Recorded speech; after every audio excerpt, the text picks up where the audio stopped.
নমস্কার বন্ধুরা, গৌরীর কিচেনে সবাইকে স্বাগত। আজকে আমি বানাবো আম ডাল রেসিপি।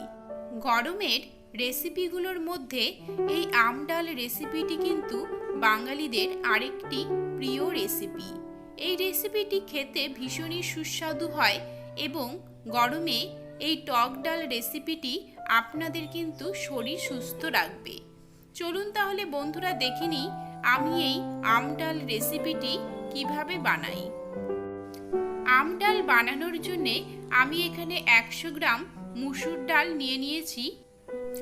এখানে দেখুন একটি আম টুকরো টুকরো করে কেটে নিয়েছি এবং জল দিয়ে ভালোভাবে ধুয়ে নিয়েছি।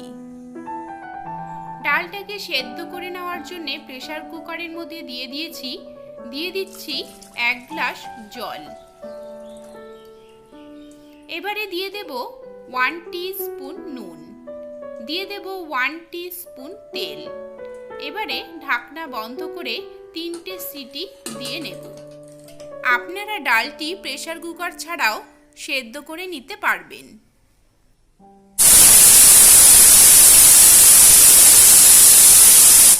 ডাল সেদ্ধ হয়ে গিয়েছে। কড়াইয়ে দিয়ে দিয়েছি 1 টিস্পুন তেল, দিয়ে দিলাম একটা টুকরো করে রাখা শুকনো লঙ্কা, একটা টুকরো করা তেজপাতা ও শুকনো লঙ্কাটিকে কয়েক সেকেন্ডের জন্য নেড়েচেড়ে ভেজে নেব।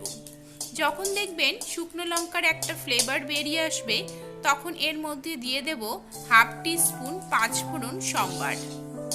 পাঁচফোড়নটাকে কয়েক সেকেন্ডের জন্য নেড়েচেড়ে নেব এবং ফুটতে যখন শুরু করবে তখন এর মধ্যে আমগুলো দিয়ে দেব। আমগুলোকে কয়েক সেকেন্ডের জন্য নেড়েচেড়ে নিয়ে এর মধ্যে সেদ্ধ করে রাখা ডালটা দিয়ে দিলাম। ডালটাকে নেড়েচেড়ে নিয়ে ভালোভাবে মিশিয়ে নেব এবং এই সময়ে গ্যাসের ফ্লেমটা মিডিয়ামে রাখব। এবারে এর মধ্যে দিয়ে দেব 1/2 টিস্পুন হলুদ গুঁড়ো পাউডার। সব কিছুকে আবারও ভালোভাবে নেড়েচেড়ে নিয়ে মিশিয়ে নিতে হবে এবং মেশানোর পরে 5 মিনিটের জন্য ঢাকা দিয়ে রেখে ফুটিয়ে নেব।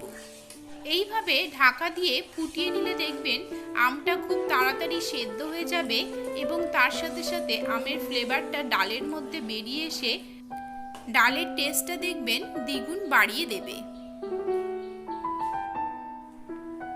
5 মিনিট হয়ে গিয়েছে। দেখুন বন্ধুরা, ডালটা ভালোভাবে ফোটানো হয়ে গিয়েছে এবং আমটাও দেখুন সেদ্ধ হয়ে গিয়েছে। তো 5 মিনিটের জন্য ঢেকে সেদ্ধ করেছিলাম বলে আমটা কিন্তু তাড়াতাড়ি সেদ্ধ হয়ে গিয়েছে। তাহলে বন্ধুরা, আমার এই আম ডাল রেসিপিটি আপনাদের কেমন লেগেছে আমাকে অবশ্যই কমেন্ট করে জানাবেন। ভালো লাগলে আমার চ্যানেলটিকে সাবস্ক্রাইব করে নেবেন, লাইক ও শেয়ার করবেন।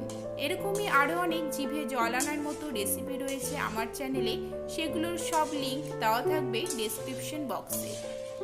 আপনারা যদি আম ডালের সাথে পটল চিংড়ির রেসিপিটি পেতে চান, তারও লিঙ্ক ডেসক্রিপশন বক্সে দেওয়া থাকবে। তাহলে বন্ধুরা, আজকের মতো এখানেই শেষ করছি। দেখা হবে নেক্সট রেসিপি নিয়ে। ভালো থাকবেন, ভালো রাখবেন, ভালো ভালো খাবেন। নমস্কার।